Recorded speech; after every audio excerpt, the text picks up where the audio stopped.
I'd like to call the Oakland County Board of Commissioners meeting for October 11th, 2017 to order. I'll ask the clerk to call the roll. Commissioners Berman. Here. Bowman. Crawford. Here. Dwyer. Here. Fleming. Here. Christensen. Gingell. Hoffman. Here. Jackson. Kokendorfer is excused. Kowal. Here. Long. Here. McGilvray. Here. Middleton. Here. Quarles. Spiz. Present. Taub. Here. Teets is excused. Weipert. Here. Woodward. Zach. Okay. Was that 17? Mr. Chair, you have a quorum. Thank you very much. The invocation this evening will be given by the Honorable Phil Weipert of the great community of South Lyon. It's scheduled for Doug Teets, but he's out this evening with an illness. So if you'd all please stand for the invocation and remain standing for the Pledge of Allegiance. Commissioner Weipert. Thank you, Mr. Chair. Thank you for this day, all the days that have passed, and for all the days to come. We ask that you protect our troops and our first responders, and we ask that you take care of all the victims of the recent tragedy in Las Vegas. We ask that as we deliberate tonight, you give us guidance and bless this county, our state, and our wonderful country. For all these things we pray. Amen. I pledge allegiance to the flag of the United States of America and to the republic for which it stands, one nation, under God, indivisible, with liberty and justice for all.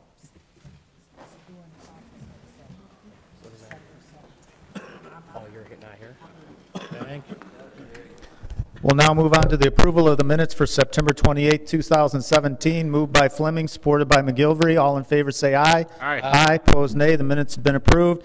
Now on to the approval of the agenda, and for that I'll call on the Majority Caucus Chair, Commissioner Shelley Taub. Commissioner Taub. Thank you, Mr. Chairman. I have one amendment to make. Planning and Building Committee, item A on the consent agenda, Oakland County Parks and Recreation Commission, sale of 2.7 acre parcel located at 9821 Sashabaw Road in Independence Township, Michigan, and creation of a conservation access easement. We're going to waive Rule 3. The resolution was taken up by Planning and Building immediately prior to today's meeting, and the fiscal note was taken up by the Finance Committee immediately prior to today's meeting. With that amendment, I would like to move the agenda as amended. So we have a motion to move the agenda as amended by Taub, supported by Woodward. Any discussion? Seeing none, I'll ask the clerk to call the roll. On the agenda as amended, Commissioners Bowman. Crawford. Yes. Dwyer. Yes. Fleming. Yes. Gershenson. Gingell. Yes. Hoffman. Yes. Jackson. Kowal. Yes. Long. Yes. McGilvray. Yes. Middleton. Yes. Quarles. Spiz. Yes. Taub. Yes. Weipert. Yes. Woodward. Yes. Zach is not here. Berman. Yes. Okay. Mr. Chair, you have 18 yeas, 0 nays. 18 yeas, the amended agenda has been approved, and that'll bring us now to the communications portion of our meeting this evening. And tonight we only have one item here, which would be a presentation of SMART, and for that I'd like to call on the Executive Director, Mr. John Hertel.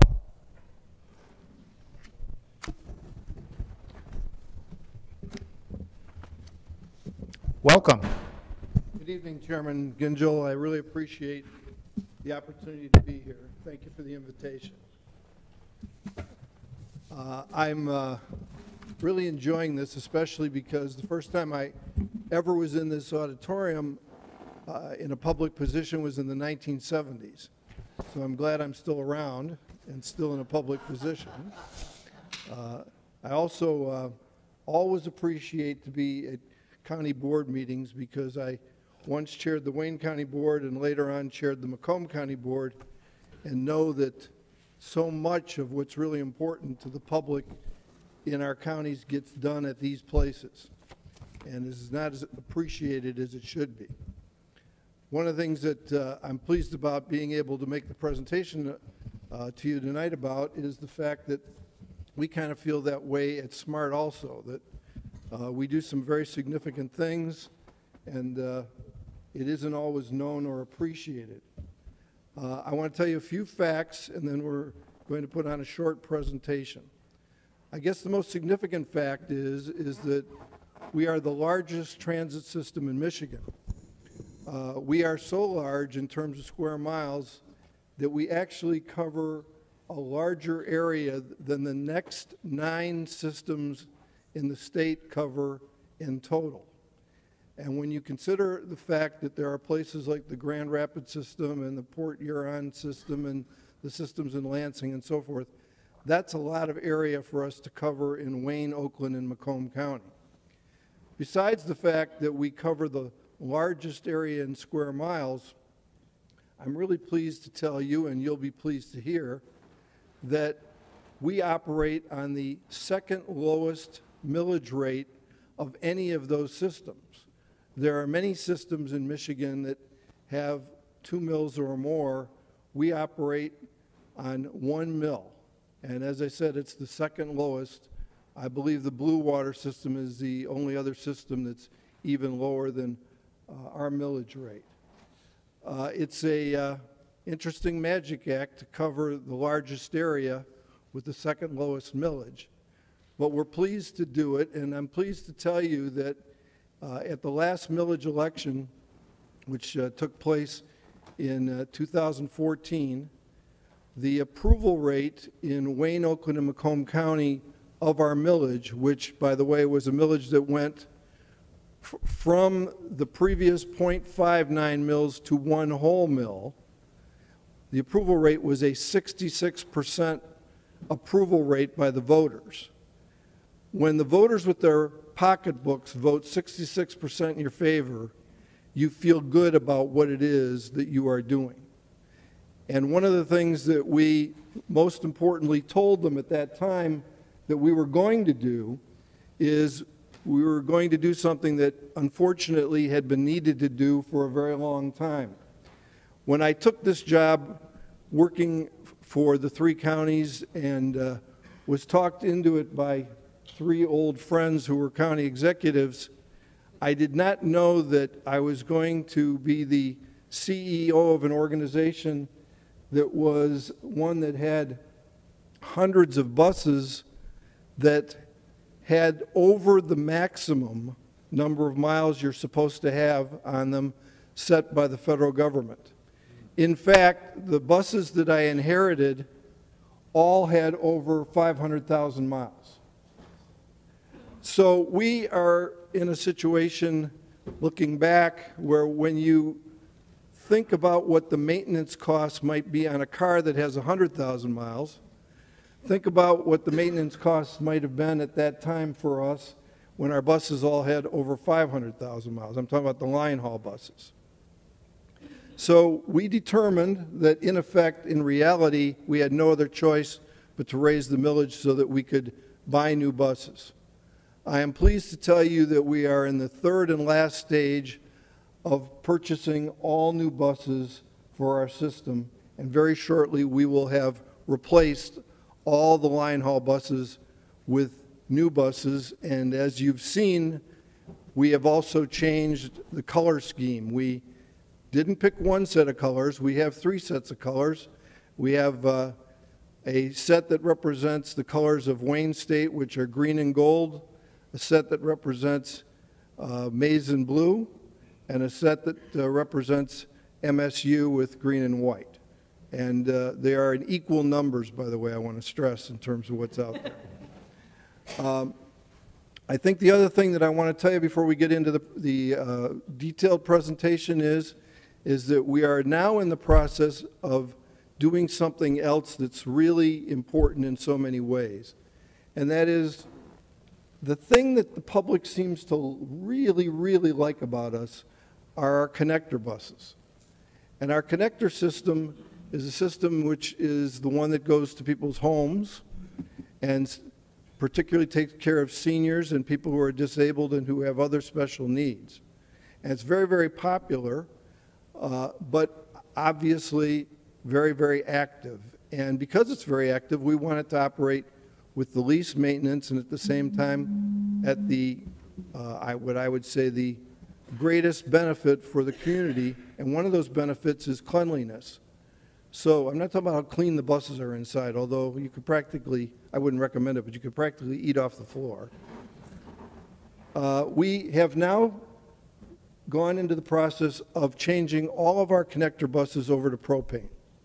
And by making those connector buses propane, they are cheaper to run in terms of the fuel, they are cleaner in terms of the exhaust, and they are lower cost in terms of maintenance, and they last longer. So those are two major stories that I've told you, one about the line haul buses, one about the connector buses, and now I'm going to ask my staff to come up here and fill in a few more details for you in terms of our services. And really appreciate the opportunity to be here with you. We'll be happy to ask questions, or excuse me, answer questions afterwards. I'm going to introduce right now Robert Kramer, my deputy, to begin the presentation.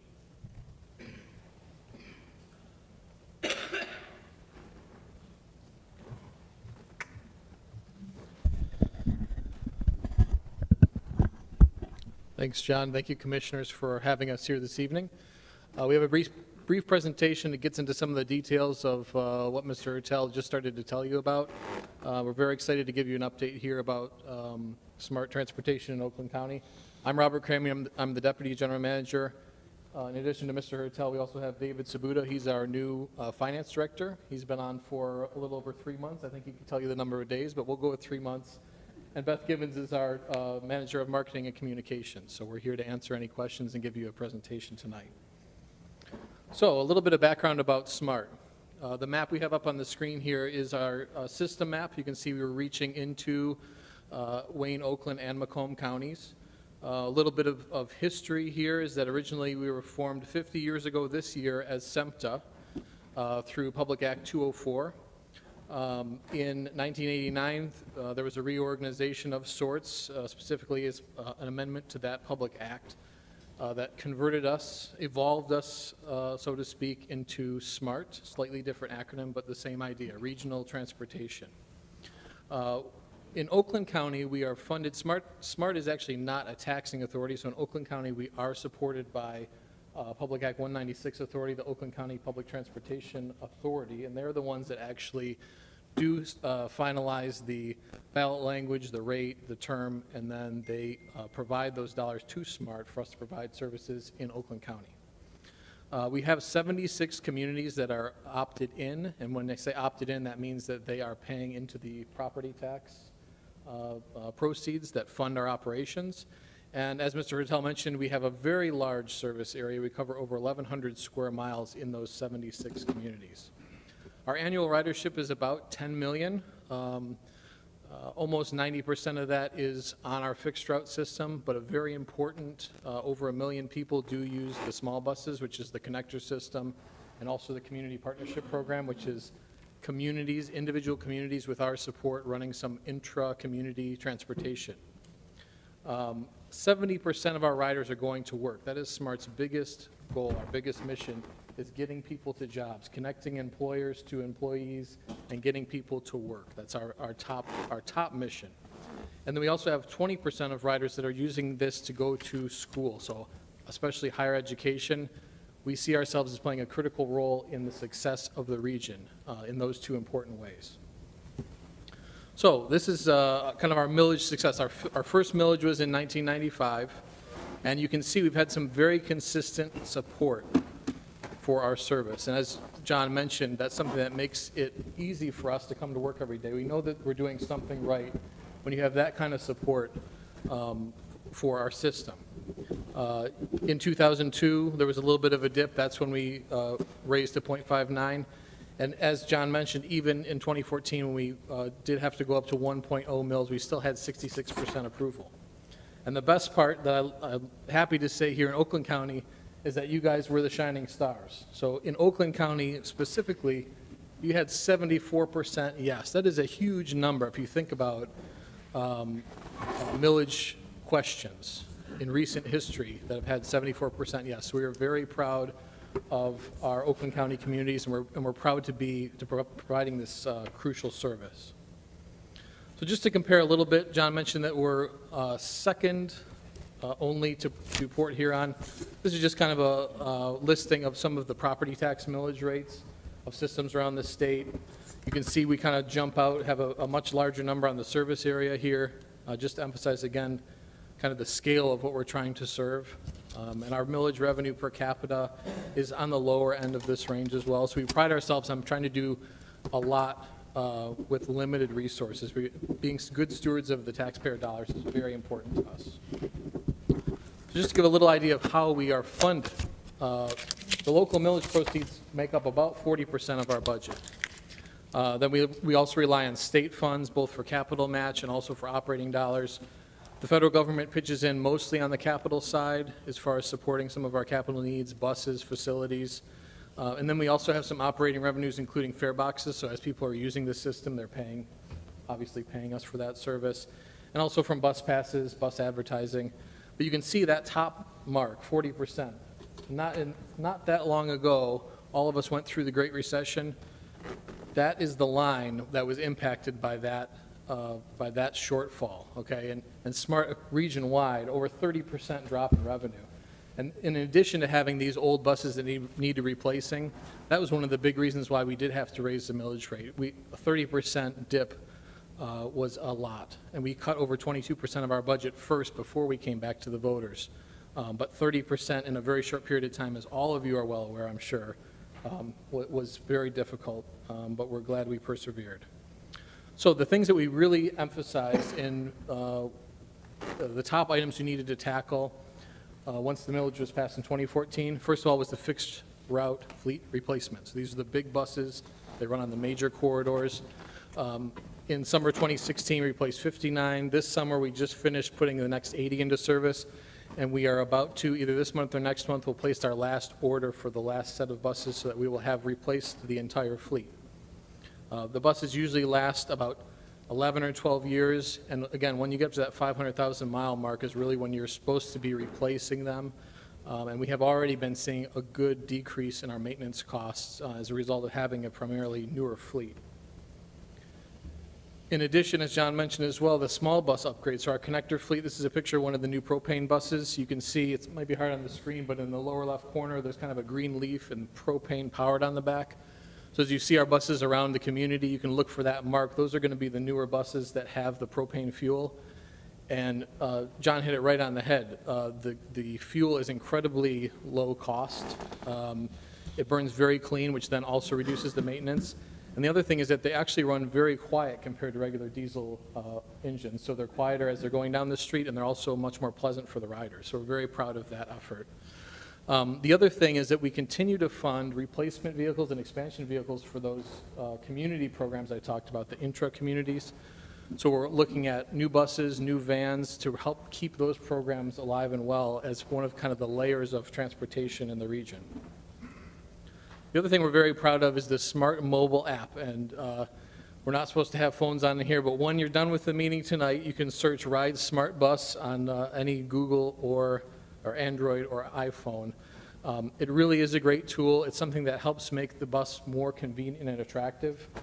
It's something that you can bring up and actually has tracking so that you can see where your bus is. You can put in a stop, it'll tell you when the next bus is going to get there, and it's something that you can really rely on as a bus rider to get good information about the system. So a little bit about our service specifically in Oakland County. So this map shows the difference between the opt-in and the opt-out I was talking about earlier. So the blue, looks blue up there, the blue shaded communities that are on this map represent the opt-in communities in Oakland County. Basically, those communities are members of the OCPTA, they tax themselves, and they contribute those dollars towards our operation. We love to point out that there was not a single precinct where we did not get at least 50% plus one of the vote in the 2014 election again, and despite the fact that we did have to increase our rate. So that's something we're very proud of. So just a little bit about the layers of service, again, in Oakland County, and this does apply to the region. But just to get an idea, we see ourselves as a mobility agency. We're not just a bus company, we're not just running fixed routes, but we're trying to find the best way to invest these scarce taxpayer resources into getting the most service out there as possible.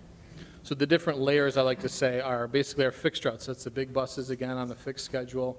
they're going to move the most people for the lowest cost. So if you can get an area where you've got clear areas of employment, residential, that you can connect areas, that's the best place for a fixed route bus. The next step were areas where you can't serve more effectively with fixed route buses. They have more of a door-to-door solution, especially when you get into seniors and disabled who might have difficulty using fixed route. And that's the ADA component of this. You can actually get certified if your disability prevents you from being able to use fixed route. That's another service that we're actually required to provide by the federal government. And then the last layer is the one that's really the most important, again, to the community and county, and that's the community transit. So that's the effort that we have where we're helping secure vehicles, planning service.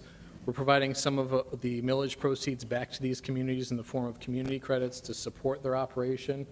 And they are able to design their service with our assistance wherever we can help. We're always eager to jump in to provide the service that their community citizens need. So whether it's trips to the grocery store, dialysis appointments, trips to the doctor, we're helping support these programs in a number of ways. And this is critical, really, again, thinking about the layers of transportation. None of these solutions on its own is going to really get people where they need to go, but together, these layers form a really good system. We're very proud of it.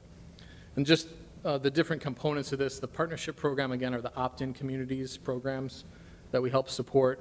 We do have some that purchase of service agreements, which is a little bit different twist on that. And then the specialized services, JARC, New Freedom, those are programs that we actually are responsible for administering both in opt-in and opt-out communities. So if you're out in Holly Township or in Milford and you see a smart bus, it's not lost. Those are buses that we're supporting in those communities, even though they are opt-out. And that's part of our responsibility, both to the state and to the counties, to help administer those programs. So our other accomplishments that we're very proud of, again, as we're coming off this millage approval in 2014 and getting close to our next millage question next year in 2018, is our continued need to invest in the capital needs at the terminals. So we have one terminal in each county. In Oakland County, it's at Troy. It's in the area of Crooks and Maple. So we have a lot of needs there. We really focused on front-loading as much of this, the proceeds as we could on the buses first, because those were the most urgent need. But we continue to make improvements at the terminal level as well.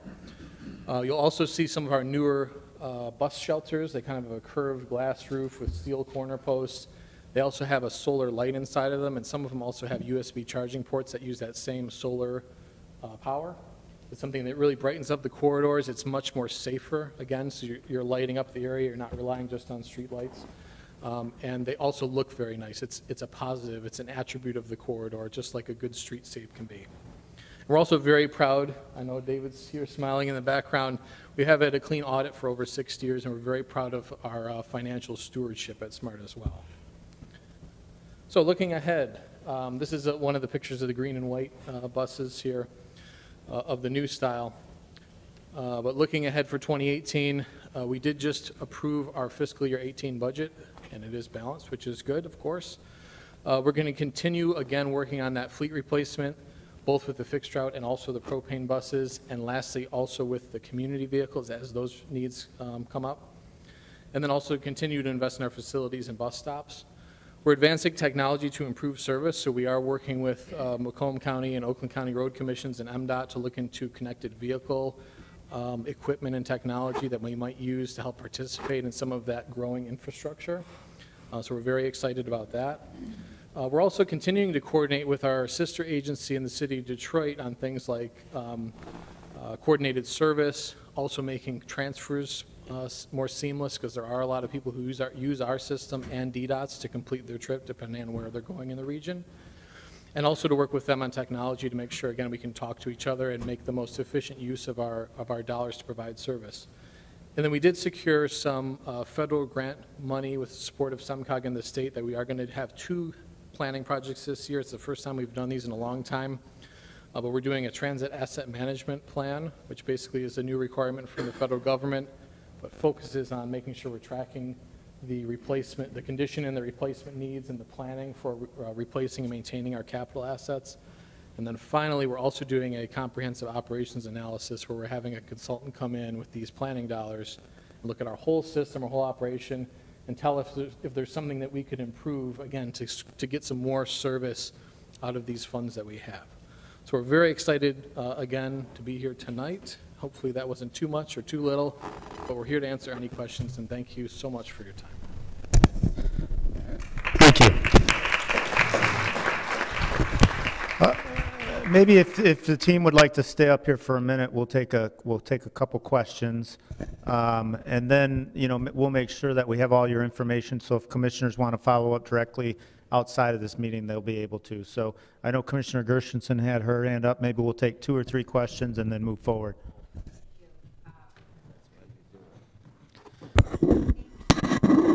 Thank you, and thank you for coming and for the presentation.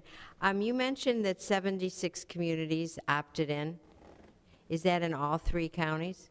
And so how many opt out? Approximately. Okay, well, you can tell me later. At least 50? Macomb County is all opted in. So every Okay. community in Macomb's in. So it's just the out-county areas of Oakland and Wayne, or the opt-out areas. Thank you. And that's about evenly divided. Any other questions or comments? Well, again, we'll make sure we've got all their contact information, and if the commissioner has a question, you can follow up directly. But on behalf of the board, we thank you for what you do for Oakland County and those counties, those communities that opt in for SMART. We appreciate your effort and your service to the community, and thank you for coming out tonight. I'm sure we'll be talking more as we move into 2018 and your millage question. Excuse me, Mr. Chairman, but I also wanted to recognize Robert, if you'd please stand, is one of our board members. And there are 2 board members from each county, and they are not paid. And they put in a lot of time and effort, and I wanted to make sure that people were aware of that. Yeah, well, we appreciate that, and we appreciate what they do. Quite frankly, I was waiting to see Bob Dadow and Jerry Poison's face in the presentation, but maybe next time. But no, we know that they do a lot for a lot of entities in the county and in the state and in the region, and we're thankful and lucky to have them. So Well, you should appreciate you recognizing them. a pair of the overhauls and the maintenance. Well, thank you very much for coming in tonight. We appreciate it.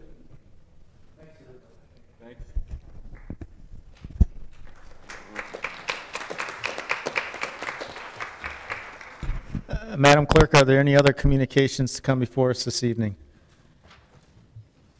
Yes, we have one dated October 10th, 2017, regarding the 2017 pilot local road improvement program project. Whew, mouthful. Dear Commissioners, it is with gratitude that I submit this report on behalf of the City of Bloomfield Hills City Commission. With the help of the county's local road improvement matching fund project, the City of Bloomfield Hills replaced and upgraded the concrete curbside barriers that separated Long Lake Road from the major business area in the city's downtown business district. This important project will benefit the city through reduced maintenance costs and will provide safer ingress and egress for residents to and from the business district. We thank the county for continuing the program in 2017, and we appreciate your financial support. Sincerely, David Hendrickson, City Manager, the City of Bloomfield Hills. And that's it. Thank you. We'll now move on to the public comment section of our meeting, and I'll get the list of those that signed up for public comment. If you're here this evening and you want to speak and you didn't get a chance to sign up, we'll recognize you towards the end. As is our policy, we ask that you make your comments at the microphone in the back. We ask that you also try to contain your comments to 3 minutes, and we have a timer here that'll help you. So if you run over, you'll hear multiple beeps, and I'll just ask you to conclude as quickly as possible. It's my understanding that there's a number of folks here that may want to speak on the ORV park that is being considered up in Groveland. And I see our Supervisor DePalma here as well, so I want to recognize him and welcome him to our meeting. But if someone's speaking and they're making the same comments as you are, you're welcome to say, I agree with that person, I support what they're saying as well, or you can make any comment that you want. So we have a number of folks that have signed up. We'll start with Susan Laporte, and then it will be Jim Kitson and Jennifer Tamako. So Susan, please, up to the microphone there, and we welcome your comments. Thank you. I wrote it out because I was aware of the 3 minutes. I'm going to read it to the best that I can because I did it very quickly. I'd like to start out with good evening, everyone. My name is Susan Laporte. I am here to comment and add some insight to the public meeting that was held on October 3rd to add a judge to family court. First, I want to thank all those who voiced their concerns about family court. You all gave me hope.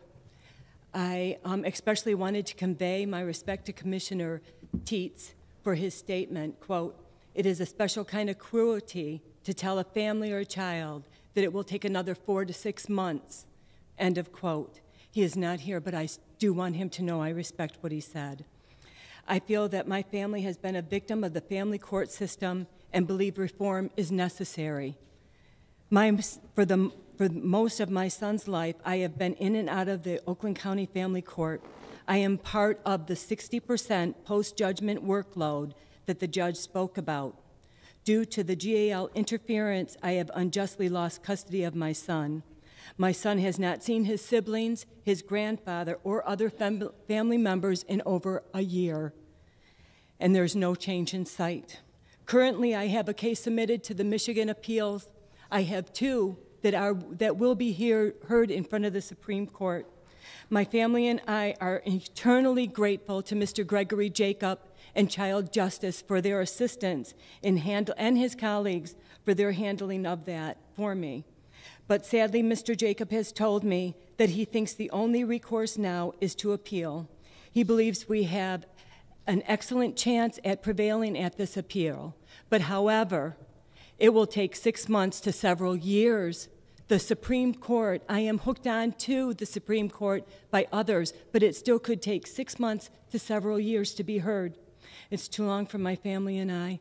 Despite the overwhelming facts brought forward by my attorneys, the judge gave custody to the father and set up a detailed 50-50 parenting time order. Shortly after this, the judge retired and a new judge stepped in. Based on hearsay, that new judge dismissed the previous judge's order of parenting time without a hearing, and my son was denied seeing me for 5 weeks. I was the main provider. He lived with me for almost 9 years. At this time, I am only allowed to see him for 1 hour supervised. 1 hour supervised, and that could be 6 months to years if you don't help me. I have asked the judge to implement that 50-50 parenting time by the previous judge several times, and I've been denied.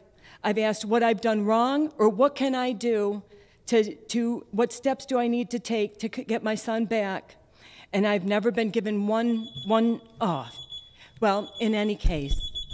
It's okay. You can take a minute Thank and you, sir. conclude your comment. I appreciate it. I appreciate your patience with me. I was not given a trial, as the judge spoke on October 3rd, to have my rights removed, although despite that, my rights have been removed on so many levels. I am not given my son's medical information, his educational information. I do not know where my son is living today. I don't know what schools he's in, but I pay the child care, I pay child support, and I pay his insurance, and I always have. He has insurance because of me and my family. I have made copies, and I'm sorry I didn't make enough for everyone. I wasn't aware that I needed to. I made a copy of an order that has a seal that is the most ridiculous and absurd seal that you have seen, and I want to submit that today. If you help me unseal this, with that unseal and the documents and the recordings that I have, I will show you that you may have been right, sir, and I'm sorry I don't remember your name. First man there, I'm sorry I don't remember your name. But I believe it will show the court that reform is necessary and that a new judge, adding a new judge may not be enough. That many people believe child justice, so many groups and organizations who are screaming out because they don't see their children are saying that the GALs need to be removed. If you can help me unseal these, I guarantee you will not be disappointed and you will not hear from me outside in the public. But this seal, I have another paper connected with it that I'm going to leave with you that the previous judge did not agree to the seal. She did not agree to any of this that the second judge gave. So prior to that seal, I sent that seal, whatever sealed in this, to everyone I know. I sent it to Child Justice. That's why I have Gregory Jacob helping me. I sent that all over the place. I would not, if I was going to break the court order, I'd pass that out to everyone. I won't, but I did pass it out prior to that seal. Yeah. I want to thank you for your time. I want to thank you, sir, for your patience. I want to thank everyone who was at that meeting. Sir, I appreciate what you said about the extra cruelty to abused children. It meant a lot to me to hear you say that. Sir, I want to appreciate that you wanted to know if this was going to help. And again, I want to especially appreciate you, sir, because I know you are a part of the human trafficking tax. I would love to meet with you. I have a lot that you would like to see. And Oakland County's not alone in this, but Oakland County has a serious problem. Thank you for your time today. And although I only have 5 copies, to whom should I leave those? You can just submit whatever you want to submit to the record. And Michael will take it and make sure that it's made part of our record. So thank you very much. Thank Appreciate you. it. Jim Kitson.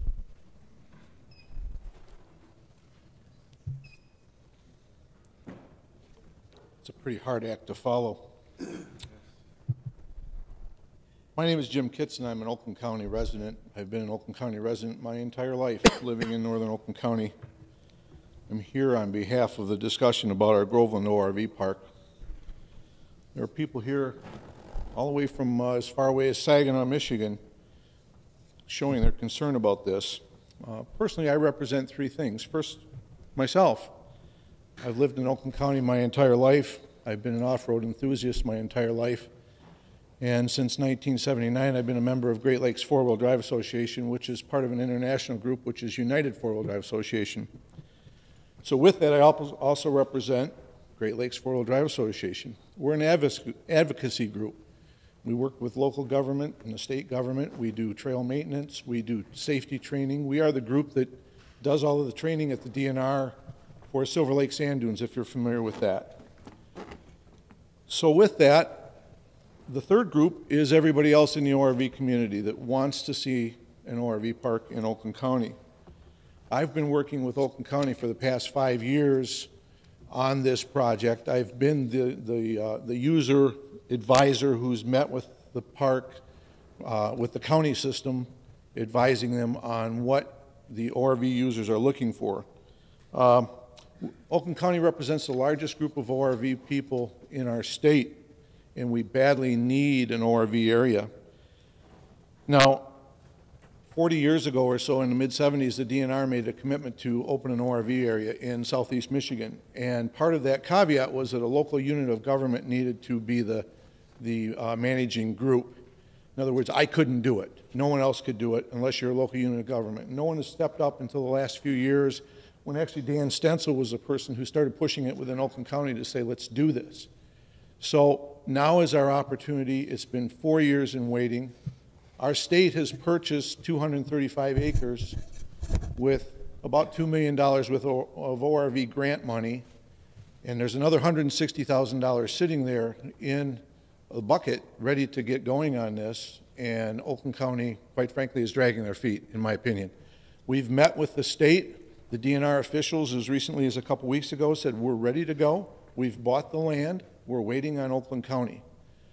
The Parks Commission is overthinking it, in our opinion. They are worried about things that are not things to be worried about, and we would like to encourage you as a governing body over the Parks Commission to take a stronger look at this. This is something that your users have been waiting for 40 years, and we are getting caught up in little nuances when the park has been built and ready to go. The one landowner has been working for the last couple of years building features.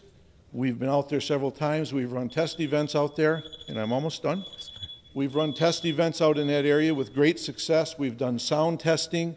The township is on board. The local businesses are on board. The local community is on board. The state is on board, and the users are on board. But your county Parks Commission is dragging their feet. Please get them moving faster on this. It's ready to go. You could open it in 3 months. You got a parking lot ready to go, it needs a top coat. Bring in an entrance gate, put up some basic signage that says restricted areas, caution, whatnot, put in a porta-john, and you would have paying customers right now. So please, thank you very much. Thank you. Jennifer Tomoko, maybe. Tomko? Sorry. Tomko. Chairman, Vice Chairman, and Commissioners. My name is Jennifer Tomko, and I'm here tonight to represent Wicked Jeeps of Southeast Michigan to show our support and gratitude for that potential ORV park in Oakland County. I understand this is not an agenda item. However, we as citizens wanted to let you know how much this park means to us and share a little bit about that with you.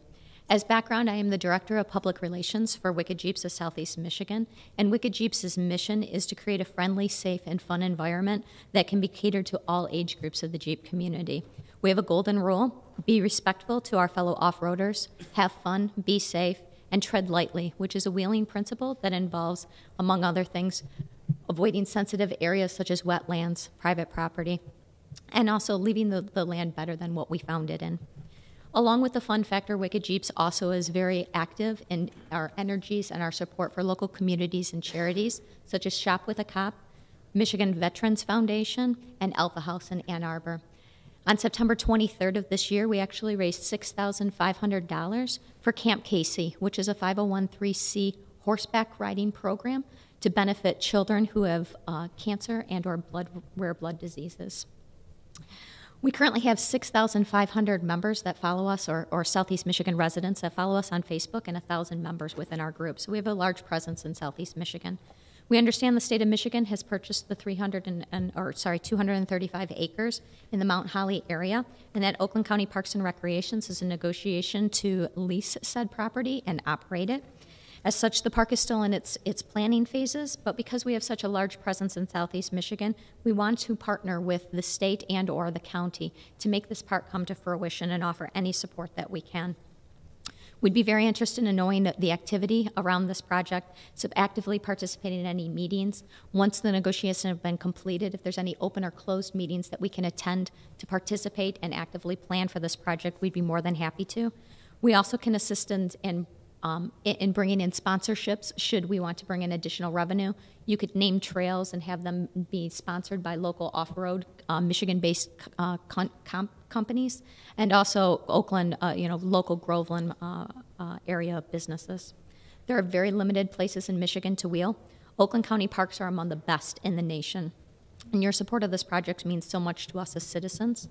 The Parks Commission is actually, the purpose is to preserve the parkland, create recreational, leisure, and learning experiences for county residents, and this park certainly aligns with that particular mission. In closing, I want to take this opportunity to personally thank you on behalf of the Jeep community and on Wicked Jeeps for your support and bringing this amazing park to the community, and offer any support that we can provide in helping to bring this to fruition. So I want to thank you for your time, your attention, and most importantly, your support. Thank you. Thank you. Next is Andrew Otjepka. Probably totally sorry about that. Hi, my name is Andrew Otjepka. I'm actually a resident as of 2 years ago here in Oakland County. I've actually worked in Oakland County for the last 20 years. Moved here from Macomb. I was actually part of the launch for the Gully Run out at the ORV park. I wanted to bring an opinion just from a father and family in regards to the outdoors aspect of it and the fact of the attraction that you might bring with this opportunity.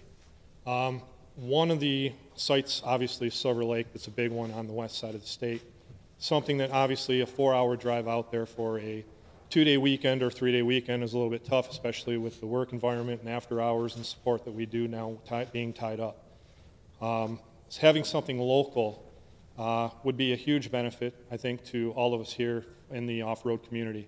When we see, as I go with camping or a hotel room, or the logistics with fuel and food and such going all the way out to the other side of the state, I look at that money and I think to myself that it could really be kept here local. Even when you do go out to Silver Lake and you meet probably 3 out of 5 or 6 people, and they're from this general vicinity, or you go up north and you realize that Oakland County has a lot of off-roaders here. Coming from Macomb County 2 years ago, my son, who's 20, even pointed it out to me. His first vehicle was a Jeep for off-roading. Was such a fan. He pointed out to me, he's like, I cannot believe how many lifted off-road capable vehicles we see on this side of town compared to where he grew up. So for my 2 cents, and as a resident here, I hope everyone does realize that there is a big opportunity for that. Thank you for your time. Thank you. Sharon Dunbar. I guess I'm not going to read all this, but I guess I'm going to have to talk fast. On August 12th of 2016, that's last year, I just want to tell you, I am a 30-year retired police officer, 26 years in the city of Flint. I'm only saying that because I do know what the laws are. I was working just part-time as an Uber driver, and I was in Pontiac, and I picked up a gentleman to take him to his work, and that was on, like I said, August 12th last year. And I came to the fork at where it goes M59 on one side. The other side is University. I'm not familiar with Pontiac. I live in Davison. I'm familiar with the Flint area. And all of a sudden, my GPA said, go west. And I go, I'm here. I don't know which way is west. So for a minute, I parked in the V area. And I know you're not supposed to, but you can't park on the sides either, just to look at my phone to see which way I'm supposed to go. So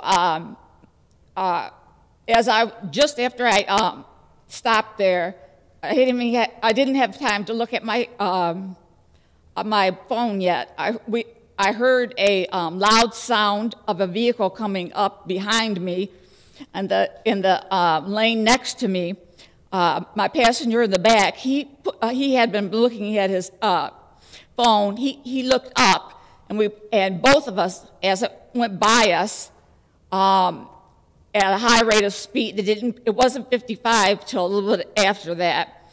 The front end of it had started the curve. The back end of the wrecker that belongs to Oakland County, with a cruiser on the back. The back end of it kind of swayed and hit my mirror, tore off the whole front end of my car.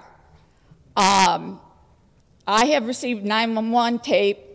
Officer McCann came to the scene. The wrecker driver jumped out, said he'd already called 911, but I find out later on he never called 911. He called where they keep the wreckers, and that person called. And also, before 911 dispatched it, he also called Ms. McCann. I do not know what the relationship is, but Ms. McCann came to the scene, Deputy McCann, and I told her in 15 seconds what happened. I says, I'm sorry, I know I wasn't supposed to park there, but the wrecker driver came by, tore off the whole front end and of my car, and I know that even if you're stopped and it's broken down or stopped, that they still can't hit you. They are at fault if they do. McCann went up and talked for 20 minutes to the wrecker driver, and the exact moment that my passenger got another ride to work, she came back to me as he was driving down the road. She says, he says you went in his lane. I said, what? I was stopped. I wasn't moving. And she started screaming at me, haven't you ever worked traffic before? Haven't you ever worked traffic? And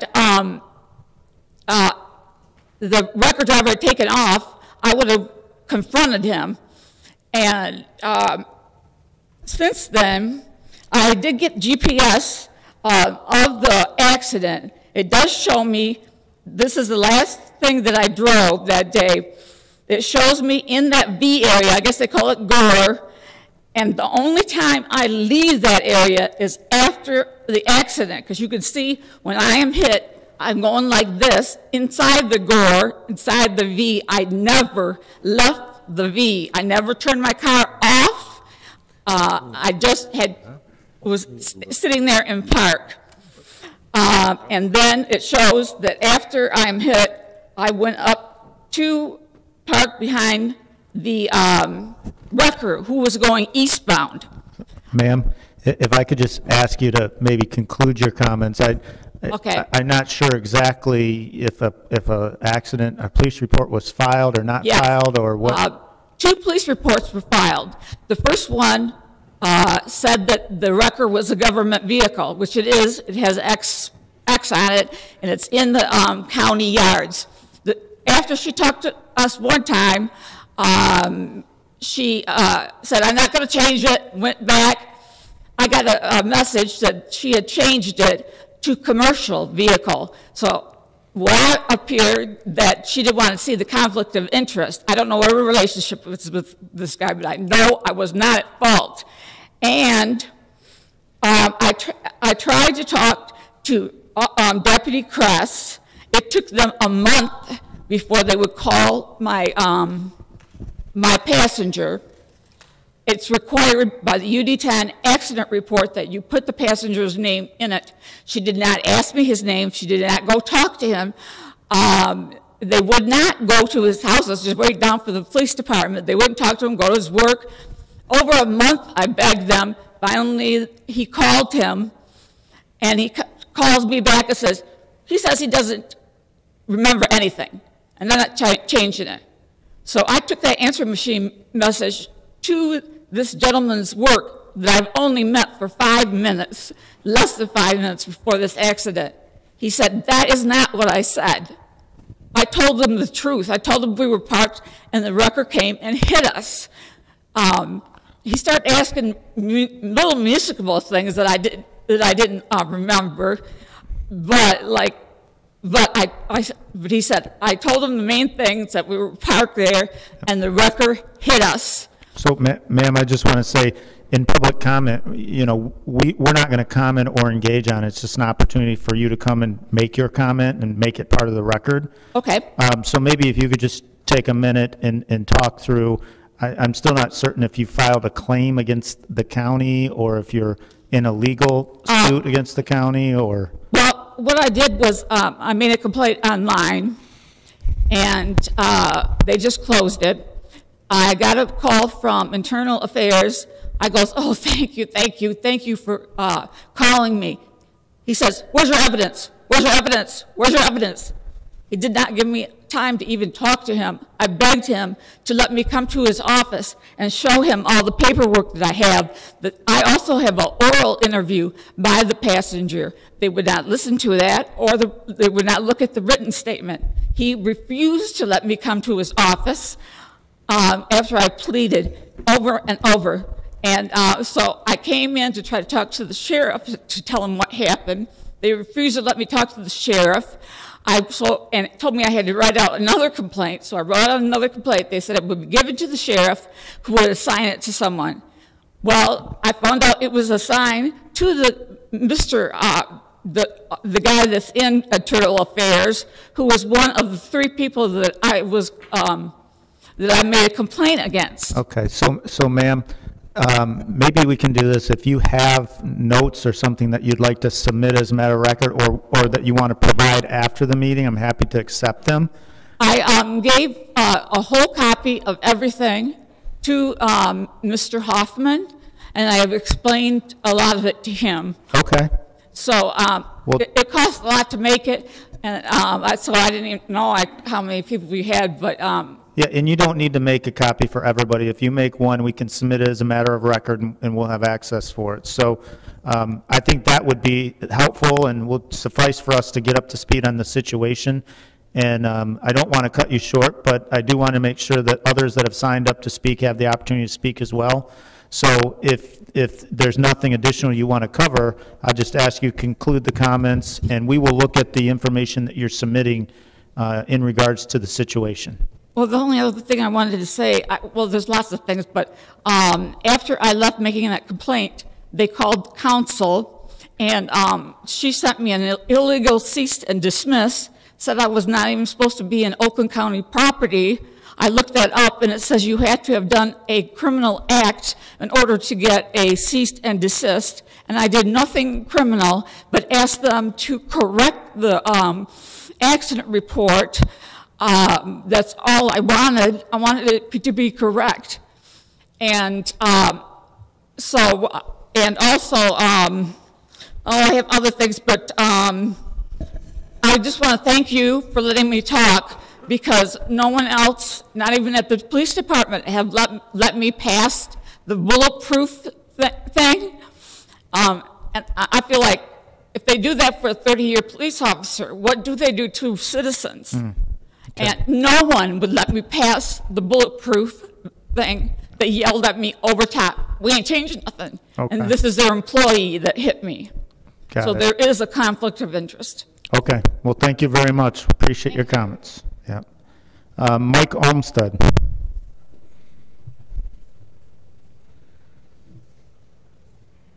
Mr. Chairman, Commissioners, my name is Mike Olmsted. I'm the president of Great Lakes Four-Wheel Drive Association.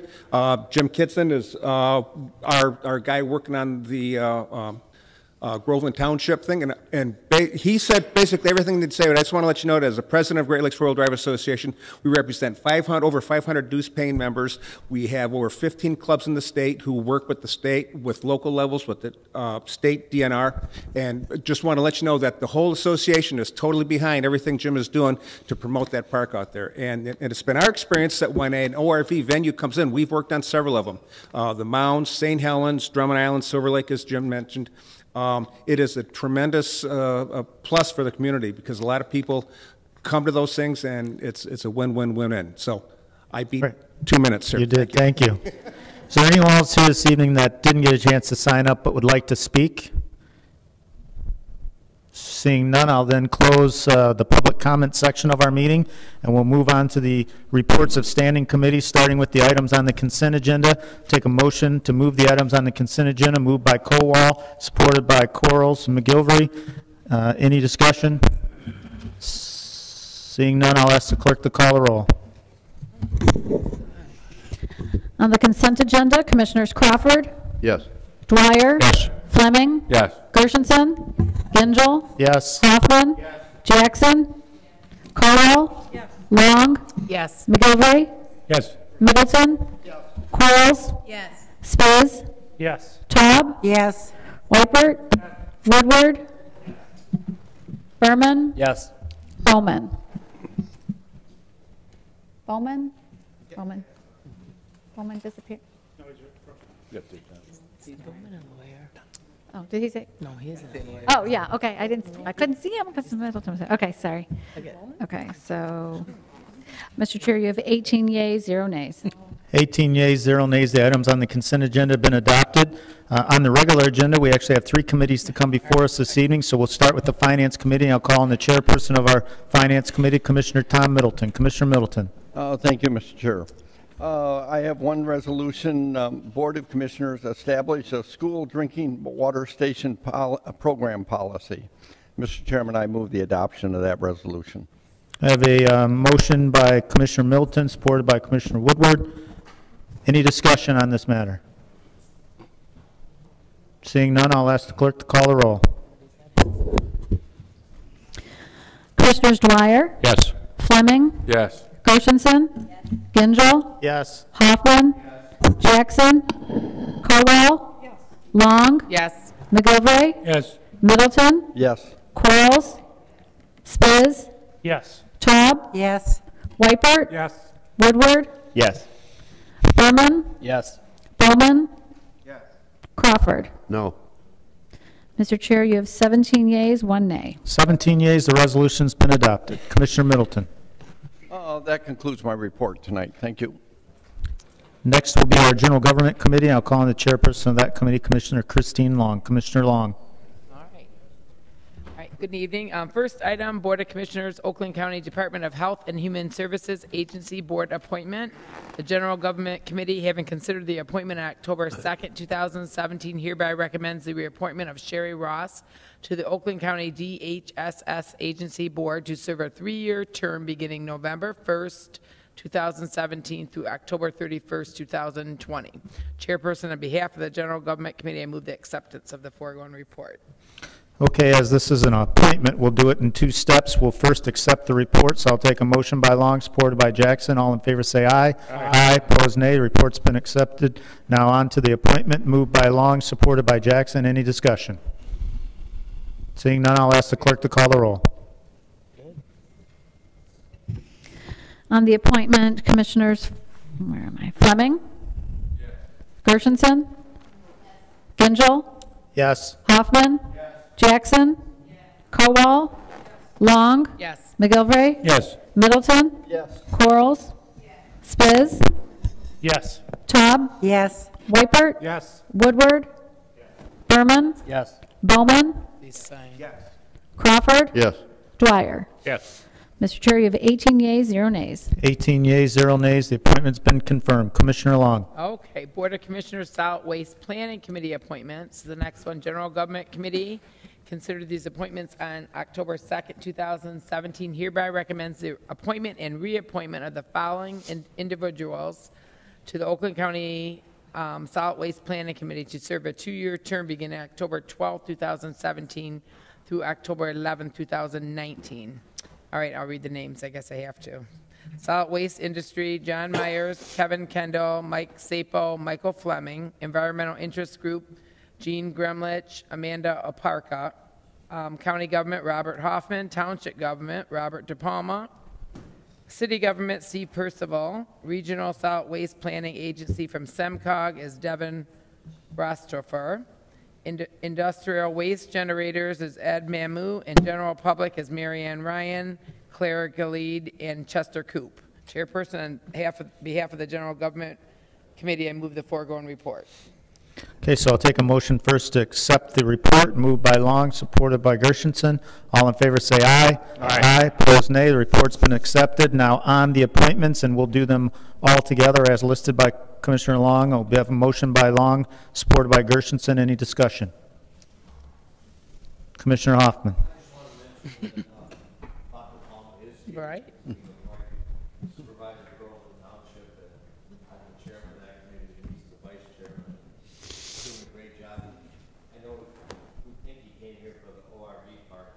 But it really is solid waste. I know, that's what I thought. I thought, wow, what a privilege. He's here for his reappointment. Okay. Any other discussion? Seeing none, I'll ask the clerk to call the roll. On the appointments, Commissioners Gershenson? Gingell? Yes. Hoffman? Yes. Jackson? Kowal? Long? Yes. McGilvray? Yes. Middleton? Yes. Quarles? Spiz? Yes. Taub? Yes. Weipert? Yes. Woodward? Berman? Yes. Bowman? Crawford? Yes. Dwyer? Yes. Fleming? Yes. Mr. Chair, you have 18 yeas, 0 nays. 18 yeas, 0 nays. The appointments have been confirmed. Commissioner Long. That concludes general government reports. Next will be our Public Services Committee. I'll call on the chairperson of that committee, Commissioner Bill Dwyer. Commissioner Dwyer. Thank you, Mr. Chairman. I have one item here. It's the Circuit Court approval creation of one additional Circuit Court judgeship effective January 1st, 2019, and referred to Human Resources and Finance. Without objection, I'll refer to the Human Resources and Finance Committees. Commissioner Dwyer. That concludes my report, Mr. Chairman. We'll now move through the remaining items on the agenda. We have no reports of special business, no special order of business, no unfinished business, and I do not believe we have any new or miscellaneous business this evening. So we'll move down to announcements. Are there any announcements from the board?